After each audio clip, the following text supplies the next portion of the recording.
बिलकुल नाही चालणार. बघा, ठिबक सिंचन कुठल्याही कंपनीचं असो, त्यातनं थेंब थेंब पाणी का पडतं? कारण त्यात ड्रिपर असतं आणि ड्रिपर जर चोकअप झालं म्हणजे ते थेंब थेंब पाणी पडणं बंद होतं, म्हणजे तिथलं पीक मरून जातं आणि मग ठिबक बदलवल्याशिवाय तुमच्याकडे कुठलाही पर्याय उपलब्ध राहत नाही.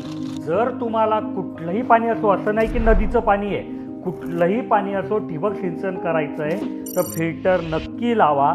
आता ते कुठलं फिल्टर लावायचं, किती इंची लावायचं, कुठे लावायचं, याबद्दल मी ऑलरेडी भरपूर साऱ्या व्हिडिओ बनवून ठेवले आहे, तुम्ही त्या बघून घ्या.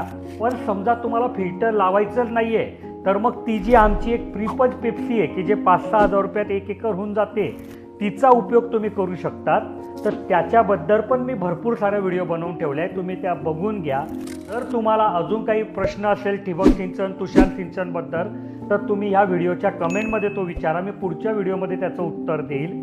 आणि जर तुम्हाला कोणा इंजिनियरसोबत बोलायचं आहे, काही कोटेशन काढायचं आहे, ड्रॉईंग काढायचं आहे, अजून काही मनात प्रश्न आहे, तर आमचे इंजिनियर सकाळी 8 ते संध्याकाळी 6 या नंबरवर उपलब्ध असतात, तुम्ही त्यांना कॉल करू शकतात. धन्यवाद.